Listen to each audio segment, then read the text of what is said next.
Halo, selamat pagi anak-anak. Bagaimana kabarnya? Salam sehat, cerdas, dan ceria. Kita bertemu lagi ya untuk pertemuan kita yang ketiga. Kali ini kita akan membahas tentang klasifikasi makhluk hidup. Silahkan tonton video ini sampai selesai. Nah, baik anak-anak, pada pertemuan kita yang ketiga kali ini, kita akan melanjutkan pembahasan kita tentang materi klasifikasi makhluk hidup. Kalau pada pertemuan kemarin kita sudah membahas mengenai apa saja ciri-ciri makhluk hidup, maka pada pertemuan sekarang ini kita akan membahas tentang sistem dari 5 kingdom. Nah, makhluk hidup itu diklasifikasikan atau dikelompokkan berdasarkan ciri-ciri dari masing-masing makhluk hidup. Menurut Robert Whittaker, makhluk hidup itu dikelompokkan menjadi 5 kingdom, yaitu Monera, Protista, Fungi, Plantae, dan Animalia. Kita akan bahas satu persatu.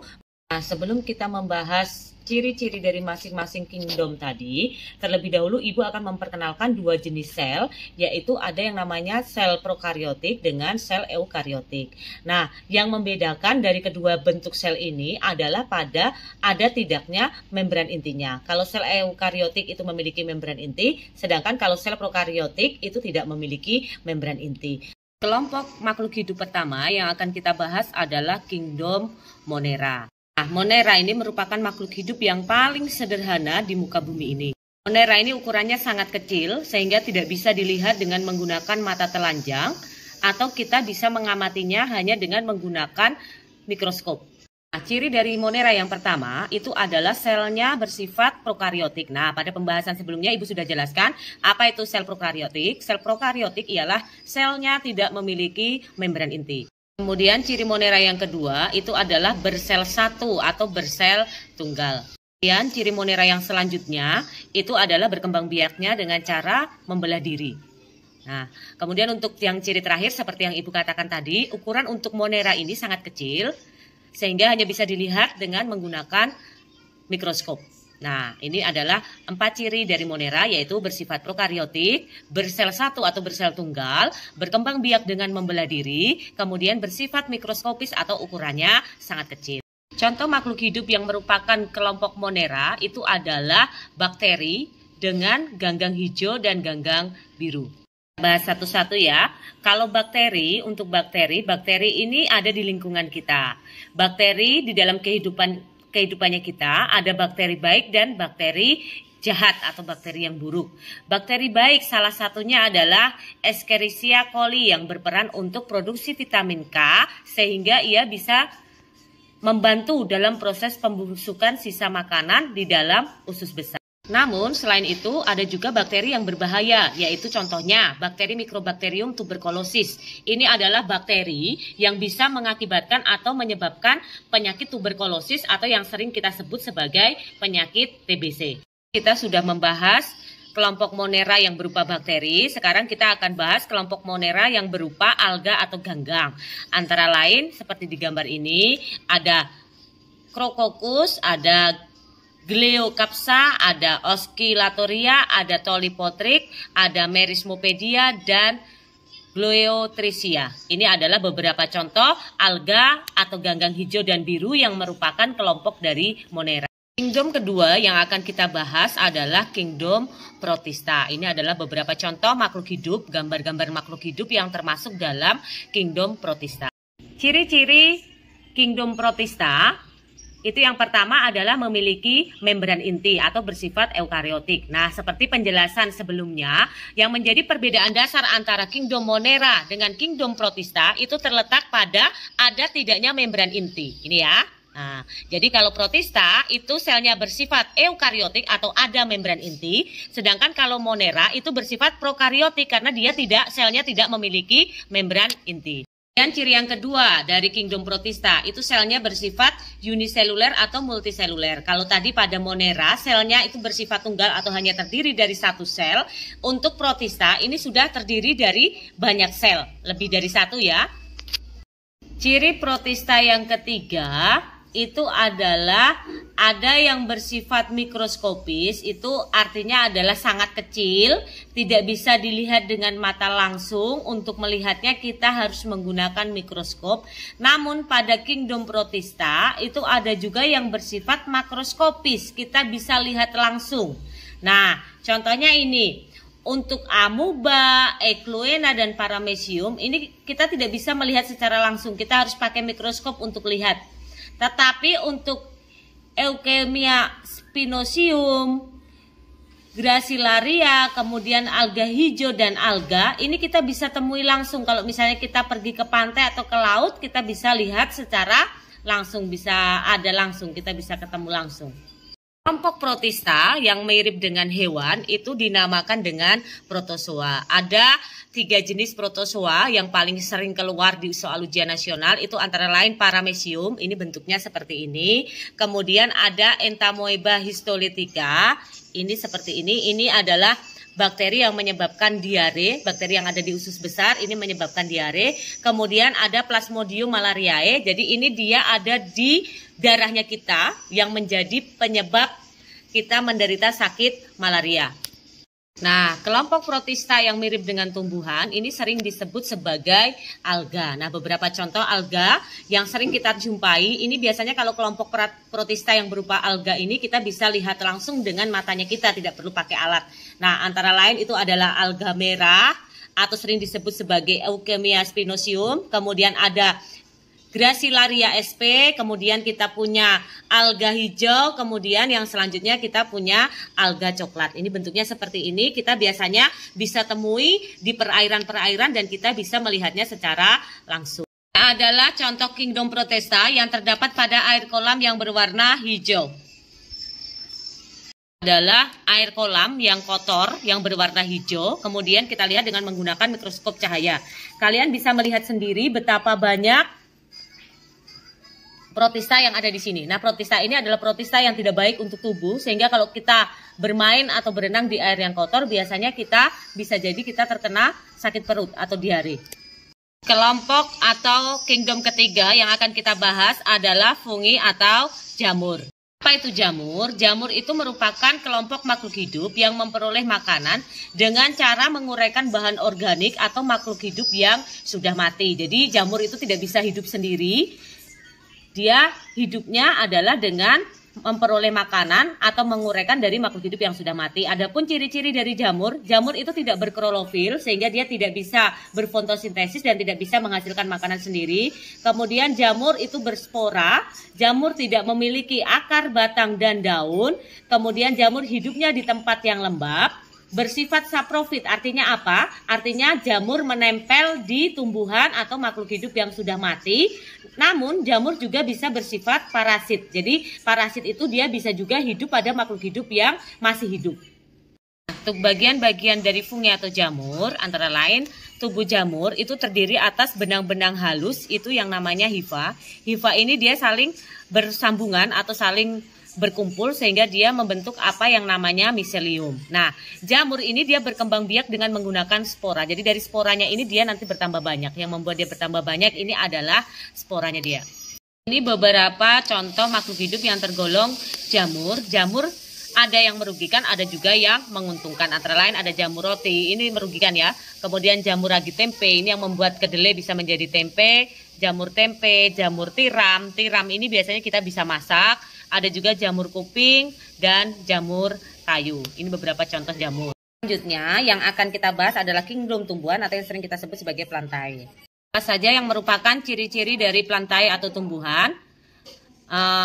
Ciri-ciri plantae itu antara lain tumbuhan berklorofil, jadi berfungsi untuk proses fotosintesis sehingga tumbuhan bisa menghasilkan makanannya sendiri, bersifat autotrof, memiliki dinding sel yang tersusun dari selulosa, kemudian tumbuhan termasuk dalam organisme eukariotik, artinya apa? Artinya adalah dia memiliki membran inti sel, kemudian dia bersifat multiseluler, selnya lebih dari satu. Kemudian selain itu tumbuhan bisa menyimpan cadangan makanan dalam bentuk amilum atau pati. Penyimpanan cadangan makanan ini bisa berupa dalam bentuk buah, bisa, kemudian di dalam akar bisa berupa umbi-umbian, bisa juga dalam bentuk batang, itu berupa tebu dan sebagainya. Berdasarkan struktur morfologi atau bentuk tubuh, tumbuhan itu dibedakan lagi menjadi dua, yaitu tumbuhan berpembuluh dengan tumbuhan tidak berpembuluh.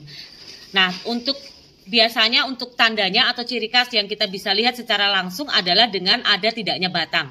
Untuk tumbuhan tidak berpembuluh itu contohnya adalah lumut, sedangkan untuk tumbuhan berpembuluh atau Trasiophyta itu terdiri atas Pteridophyta atau tumbuhan paku dengan Spermatophyta atau tumbuhan berbiji. Adalah penjelasan lebih lanjut tentang apa itu tumbuhan tidak berpembuluh dan tumbuhan yang berpembuluh. Salah satu contoh tumbuhan tidak berpembuluh itu adalah tumbuhan lumut. Nah, tumbuhan tidak berpembuluh itu adalah tumbuhan yang tidak memiliki berkas pengangkut. Nah, biasanya pada kelompok tumbuhan ini kita tidak bisa bedakan antara akar, batang, dan daun. Sedangkan untuk tumbuhan berpembuluh itu adalah tumbuhan yang sudah memiliki berkas pengangkut sehingga dia sudah dapat dibedakan mana akarnya, mana batangnya, dan mana daunnya. Tumbuhan berpembuluh ini sering disebut sebagai tumbuhan berkormus. Contohnya adalah tumbuhan paku dan tumbuhan berbiji. Nah, untuk tumbuhan berpembuluh itu dibedakan menjadi dua, yaitu tumbuhan Pteridophyta atau sering kita sebut sebagai tumbuhan paku. Itu bentuknya seperti ini ya. Nah, ciri-ciri dari tumbuhan paku itu sendiri memiliki akar, batang, dan daun sejati, tetapi tidak berbunga dan tidak berbiji. Selain itu, untuk tumbuhan paku ini ada dia yang punya spora atau sering disebut sporofil, dan ada yang tidak memiliki spora atau sering disebut sebagai tropofil. Ini gambarnya seperti ini untuk lebih jelasnya bagaimana bentuk dari tumbuhan paku. Nah, kelompok tumbuhan berpembuluh kedua yaitu tumbuhan berbiji atau Spermatophyta. Nah, kelompok tumbuhan berbiji ini dibedakan lagi menjadi dua. Ada yang namanya tumbuhan berbiji terbuka atau Gymnospermae dan tumbuhan berbiji tertutup atau Angiospermae. Nah, untuk tumbuhan berbiji terbuka ini terbagi dalam beberapa kelompok, ada Cicadinae, Coniferae, Gnetinae, Gingoniae. Kemudian untuk tumbuhan berbiji tertutup itu ada dua kelompok, yaitu kelompok dikotil dan kelompok monokotil. Kita akan bahas satu persatu. Ciri dari tumbuhan berbiji terbuka itu antara lain berbiji telanjang. Artinya apa? Bijinya itu tidak dibungkus oleh daun buah. Kemudian ini ya, bijinya langsung kelihatan seperti ini. Kemudian alat reproduksinya berupa bagun kericut yang disebut strobilus jantan dan betina. Kemudian batangnya rata-rata besar, jadi batang pohonnya itu biasanya besar dan berkambium, jadi pohonnya semakin lama semakin besar. Akarnya bisa berupa akar tunggang dan serabut. Biasanya daunnya itu selalu hijau, sempit, tebal, dan kaku. Contoh tumbuhan berbiji terbuka, ada juniper, kemudian ada cemara. Kalian pernah lihat kan cemara? Cemara itu daunnya kan kayak jarum-jarum. Jadi seperti cirinya tadi bahwa daunnya itu selalu hijau warnanya. Biar kemarau ataupun apapun daunnya selalu hijau. Kemudian daunnya itu sempit, runcing, tebal dan kaku. Contohnya cemara. Kemudian ada lagi damar dan yang lainnya itu adalah pinus. Kemudian ada lagi melinjo dan pakis haji. Ini ya contoh tanaman berbiji terbuka. Kita masuk ke tumbuhan berbiji tertutup. Ini ya beberapa contoh tumbuhan berbiji tertutup itu rata-rata seperti ini. Kalau tadi biji terbuka tuh bijinya kita langsung bisa lihat. Tetapi kalau pada tumbuhan berbiji tertutup biasanya bijinya itu tertutup oleh daging. Ini ya buahnya tertutup oleh kulit buah. Jadi ini kayak anggur, ini kan bijinya di dalam, di sini ada kulit buah. Kemudian ada kesemek, itu bijinya di sini daging atau daging buahnya. Kemudian ini ada apel juga begitu, bijinya di dalam, kemudian masih ditutup dengan kulit buah. Alpukat juga begitu, bijinya di dalam, kemudian di sini ada kulit buahnya. Ini adalah beberapa contoh tumbuhan berbiji tertutup. Nah, tumbuhan berbiji tertutup ini tadi dibedakan lagi menjadi dua, yaitu tumbuhan berkeping satu atau sering disebut sebagai monokotil dan tumbuhan berkeping dua atau sering disebut sebagai dikotil. Apa saja perbedaan dari tumbuhan dikotil dan monokotil? Pertama kita lihat dari keping bijinya. Kalau untuk tumbuhan dikotil itu keping bijinya ada dua, jadi biasanya bisa dibelah menjadi dua. Sedangkan kalau untuk tumbuhan monokotil itu keping bijinya hanya satu. Jadi biasanya kalau tumbuhan dikotil itu kita bisa belah menjadi dua. Contohnya ini kacang-kacangan. Kalau untuk tumbuhan monokotil contohnya kelapa, itu kan kita susah untuk belah menjadi dua kecuali dengan menggunakan alat tajam atau parang. Perbedaan kedua dari tumbuhan dikotil dan monokotil kita bisa lihat dari berdasarkan bentuk akarnya. Jadi kalau untuk tumbuhan dikotil itu akarnya berupa akar tunggang. Artinya apa? Jadi kalau akar tunggang itu ada satu bagian akar yang besar, kemudian kalau yang lainnya itu kecil-kecil. Ini namanya akar tunggang pada tumbuhan dikotil. Kemudian kalau untuk tumbuhan monokotil akarnya itu berupa akar serabut. Semuanya kecil atau berupa rambut. Perbedaan ketiga dari tumbuhan dikotil dan monokotil kita bisa lihat dari bentuk daunnya. Kalau bentuk daunnya menyirip, ada siripnya seperti ini ada tulang daun yang menyirip begini, atau bentuknya menjari, ini adalah tumbuhan dikotil. Sedangkan kalau tulang daunnya itu hanya sejajar, itu adalah tumbuhan monokotil. Ini ya, kemudian melengkung dan sejajar itu tumbuhan monokotil. Contoh yang sering kita bisa lihat dalam kehidupan sehari-hari yang menjari, ayo daun apa yang menjari? Daun ubi kayu, kemudian daun papaya, itu adalah contoh daun dikotil. Kemudian daun buah nangka, itu adalah contoh tumbuhan dikotil. Kemudian yang tulang daunnya sejajar, tumbuhan apa yang tulang daunnya sejajar? Contohnya apa? Ini jagung, itu kan tulang daunnya sejajar. Rumput, kemudian ada lagi padi, daun bawang. Nah, ini adalah contoh tumbuhan monokotil. Itu perbedaan tumbuhan dikotil dan monokotil kita bisa lihat juga dalam bentuk batangnya dia. Kalau pada tumbuhan dikotil, itu batang pada tumbuhan dikotil, floem dan silemnya itu teratur. Jadi di sini teratur. Sedangkan kalau pada tumbuhan monokotil, floem dan silemnya itu dia menyebar. Jadi tidak beraturan, sehingga kemudian di sini ada juga kambium. Kalau pada tumbuhan dikotil itu ada kambium, sehingga membuat batang pada tumbuhan dikotil itu semakin berumur panjang, berumur lama dia akan semakin besar. Dan yang lain kita bisa juga lihat berdasarkan bentuk bunganya. Apabila bentuk perhiasan bunganya kelipatan 3 atau kelipatannya, jadi 36 mahkota bunganya 369 itu adalah tumbuhan monokotil. Sedangkan kalau bunganya, mahkota bunganya itu kelipatan 2 atau 5 itu adalah tumbuhan dikotil. Contoh tumbuhan monokotil antara lain padi, kelapa, kemudian jagung, pisang, kemudian rumput-rumputan. Nah, kemudian untuk tumbuhan dikotil contohnya apel, kacang, kemudian ada lagi mangga, kemudian ada lagi durian, kemudian ada lagi bunga matahari, bunga mawar. Ini adalah perbedaan antara tumbuhan dikotil dan monokotil. Kalian bisa lihat dalam tabel berikut. Nah, kita sampai pada pembahasan terakhir yaitu kingdom animalia atau hewan. Jadi banyak hewan itu banyak ragamnya ya. Ada yang hewan yang berukuran sangat kecil sampai berukuran yang sangat besar. Dunia hewan ini sama seperti tumbuhan tadi dijadikan dalam beberapa kelompok, maka dunia hewan atau animalia itu dibedakan lagi menjadi 2 kelompok, yaitu kelompok invertebrata atau avertebrata dengan kelompok vertebrata. Apa itu invertebrata? Invertebrata itu adalah kelompok tidak bertulang belakang, hewan yang tidak bertulang belakang, sedangkan vertebrata itu adalah kelompok hewan yang memiliki tulang belakang. Nah, manusia itu tergolong dalam kingdom animalia atau tergolong dalam kerajaan hewan. Ini ya, tergolong dalam kerajaan hewan yaitu pada kelompok vertebrata atau kelompok hewan bertulang belakang. Animalia atau hewan tidak bertulang belakang atau invertebrata atau avertebrata itu dibagi lagi menjadi 8 kelompok. Yang pertama itu adalah porifera. Apa itu porifera? Porifera itu adalah hewan yang berpori-pori. Ciri-cirinya hewan berpori, kemudian tubuhnya itu biasanya berbentuk seperti spons, habitatnya di perairan, warna tubuhnya bermacam-macam, ada yang merah, kuning, hijau. Nah, salah satu contoh porifera antara lain Euspongia, ini Potherium dan Scypha. Ini bisa ditemui di perairan dalam. Kelompok animalia atau hewan yang kedua adalah Coelenterata. Apa itu Coelenterata? Coelenterata itu adalah hewan yang berongga. Ciri-ciri dari Coelenterata itu antara lain memiliki tentakel untuk menangkap mangsa. Itu tentakel itu sejenis tangan. Kemudian biasanya tentakelnya itu beracun atau menyengat. Tujuannya adalah untuk melindungi diri.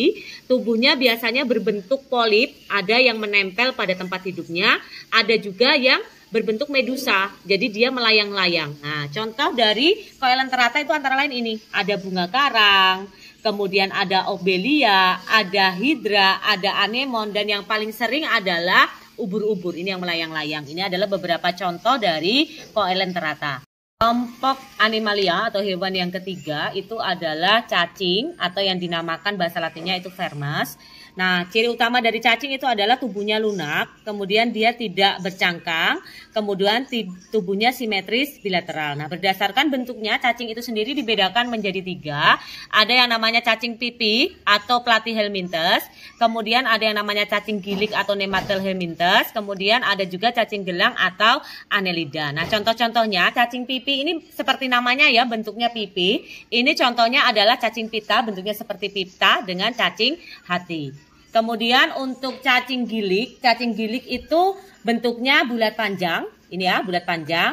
Contoh dari cacing gilik ini antara lain adalah ada cacing perut, ada cacing kremi, kemudian ada cacing tambang. Kemudian yang terakhir adalah cacing gelang, kita sering sebut sebagai Annelida. Ini biasanya bentuknya beruas-ruas. Contoh dari cacing gelang itu ada cacing tanah, kemudian ada lintah, kemudian ada pacen. Ini ya, ini adalah beberapa contoh animalia yang termasuk dalam kelompok cacing. Nah, kelompok yang keempat dari animalia itu adalah golongan moluska. Nah, apa saja ciri-ciri dari moluska? Moluska itu ciri-cirinya adalah hewannya bertubuh lunak, kemudian banyak lendir, biasanya dia dibungkus oleh mantel, kemudian dia memiliki cangkang. Cangkang ini biasanya digunakan untuk melindungi tubuh. Habitatnya, tempat hidupnya ada yang di darat, tapi ada juga yang di air. Nah, contohnya ini, ada gurita, kemudian ada kerang, kemudian ada siput atau bekicot kemudian ada siput laut. Nah, ini kalian bisa lihat mereka semua punya cangkang ini. Nah, siput atau bekicot dengan kerang itu punya cangkang. Ini adalah contoh dari moluska. Kelompok animalia atau hewan yang selanjutnya itu adalah kelompok Arthropoda. Arthropoda sering disebut sebagai hewan berbuku-buku karena ciri utamanya adalah biasanya dia berbentuk buku-buku. Kemudian dia dibedakan atas kepala, dada, dan perut. Tubuhnya biasanya dilindungi oleh zat kitin atau cangkang yang keras, memiliki alat indera yang peka terhadap sentuhan dan bau-bauan, dan memiliki mata faset, adalah mata yang jumlahnya lebih dari 1, banyak ya. Nah, kemudian untuk Arthropoda ini dibedakan menjadi 4 jenis. Ada Crustacea, itu adalah golongan udang-udangan. Kemudian ada Arachnida, itu golongan dari kalajengking atau laba-laba. Kemudian ada Myriapoda, itu golongan luwing atau kelabang. Kemudian Insecta ini adalah golongan dari serangga. Ini adalah beberapa contoh atau jenis dari Arthropoda. Kelompok animalia atau hewan selanjutnya yaitu Echinodermata. Nah, Echinodermata ini adalah hewan yang tubuhnya diselimuti oleh duri. Biasanya ciri-cirinya adalah ada lempengan berupa zat kapur atau zat kitin yang sangat keras. Tubuhnya simetris radial 5 lengan. Terdapat sistem amburakal atau sistem alat gerak bernafas dan menangkap mangsa. Jadi alat geraknya untuk bernafas dan menangkap mangsa. Kelompok Echinodermata ini terdiri dari beberapa kelompok lagi, yaitu antara lain Asteoida, itu adalah bintang laut. Kemudian Echinodea, itu adalah landak laut. Ophiuroidea atau bintang ular. Crinoidea atau lili laut. Dan Holoturiidea atau teripang laut. Ini adalah beberapa jenis atau contoh hewan Echinodermata. Kalau tadi kita sudah membahas mengenai binatang atau hewan Aveterbrata yang tidak bertulang belakang, maka kali ini kita akan membahas mengenai hewan Vertebrata atau hewan yang bertulang belakang. Nah, hewan atau binatang vertebrata ini dikelompokkan menjadi 5 kelompok. Yang pertama adalah Pisces, ini adalah kelompok atau golongan ikan-ikanan. Kemudian amfibi ini adalah kelompok hewan yang bisa hidup di 2 alam, itu contohnya adalah katak dan kura-kura.